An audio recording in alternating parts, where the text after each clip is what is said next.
ճանապարհով ներկայիս Հայաստանի Հանրապետության պետականությունն են վտանգում։ Պետք է ցեղասպանությունը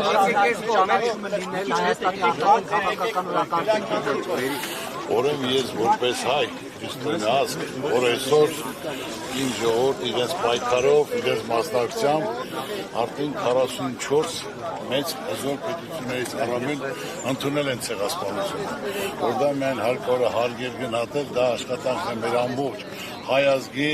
դրսի ազդեցիկ մեր հայերի, մենք չենք կարող մեր անցյալը մոռանանք, ուրեմն եթե մոռանանք, ուրեմն ապագա չենք կարող ունենալ։ Ես 101-ի կապակցությամբ Սովետաշրջանում կառուցել եմ ցեղասպանության եկեղեցի,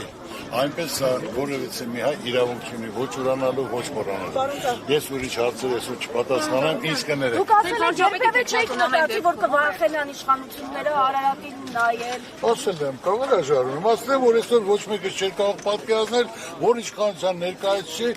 չի կարող Հրիշչյանի նայի մասի սարին, չի կարող ցեղասպանությունից խոսել, չի կարող Արցախից խոսել, որ այսօր տաճարը Ստեփանակերտում քանդում են, դա մենք չենք պատկերացրել, անհնար եղել այդ մասին մտածել։ Հաջորդ օրը խորոված փարթի են անելու, պարոն Ծառուկյան, խորոված փարթի են անելու հաջորդ օրը, ձեզ համար դա նորմալ է։ Սիրելի լրագրողներ ջան, գիտեք Ծառուկյանը հարցերից չի խուսափում, ինչ որ պատկերացնում, ինչ որ մտածում, այսօր վաղը թողեք հանգիստ, այսօր եկել են գործել հարգանքի տուրք մատուցելու, տեսնում ես ամբողջ ժողովուրդ Հայաստան իրենց երեխաների թորների հետ, ամբողջ աշխարհը սգում է, հիշում է, մենք պետք է միասնական լինենք այդ ստեղծած արածը, որ եթե այսօր 42-ից ավել խոշոր պետություններ ընդունել են, օրենքներ են ընդունել, քրեական են դարձել, ովքեր որ հակառակ ասեն, նույնը մենք պետք է անենք եւ պետք է ոնց որ Գերմանիան ընդունեց հրեաների ցեղասպանությունը, նույնն էլ Թուրքիան պետք է ընդունի։ Նորեն ժամանակ կարող ենք մնացած մասին խոսել։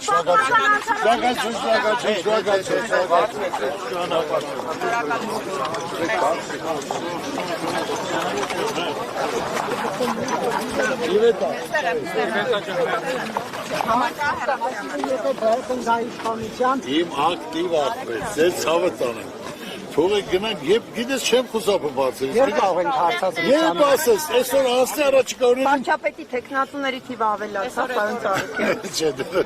4-ն են։ 4-ն են։ Բայց չեք ասի ովքեր են։ Բայց մեկը ասելու ենք, դուք եք համաձայնություն տալու, իմ թիմակիցներն են լինելու ապագայի վարչապետ, որից մեր ժողովուրդը այս վիճակից դուրս գա, ձեր ցավը տանեմ, գնացեք շփվեք, ցանկացած որտեղ կլինի, վարչական շրջան կլինի գյուղեր, մարդկանց վիճակը ծանր է, մտքերի մեջ, պատի տակ նստած, ջղայնացած, թե ոնց պետք է վարկը փակի, եւ պետք է խնդիրը կա։ Մենք ազգովի պետք է մտածենք դա անենք։ Կապ չունի Ծառուկյանն որ կուսակցություն, այլ ազգովի, երբ որ եղանք միասնական, ընդհանուր կարողացանք համախմբել, գնահատել, ով այդ փորձը ունի, այդ ցանկություն ունի, կապերն ունի, պետք է խնդրենք, կանգնենք կողքը, մենք այս վիճակից դուրս գանք, ձեզ ցավը։ Դուք շարունակում եք պնդել, որ Ռոբերտ Քոչարյանին չեք ընտրի վարչապետ, եթե օրինակ նրա շուրջ համախմբում լինի։ Բայց ես նորից եմ ասել եւ համապատասխան Ռոբերտ Քոչարյանն էլ ասել, ով առաջինը կլինի, այդքան շատ զեն կտանի, նա էլ կորոշի։ Դուք պատրաստ եք ընտրել ամենաշատ քվեստացող ընդդիմադիր ուժի տեխնատուին։ Հիների հետ գործ չունեմ, Եթե Քոչարյանը լինի ամենաշատ պարոն Ծառուկյան, ձեզ ասում են մի հին, այսինքն նախկին էլ դուք եք։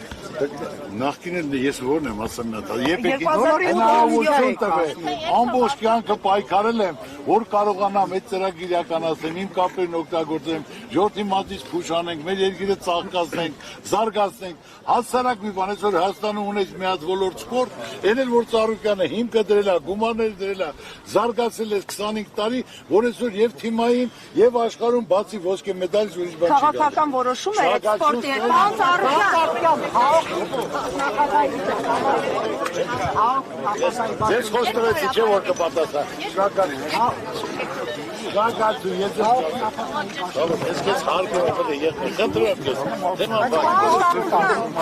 Երեխեք դա բավարդեք այսքանով, շնորհակալություն, էլի առաջիկա օրերին։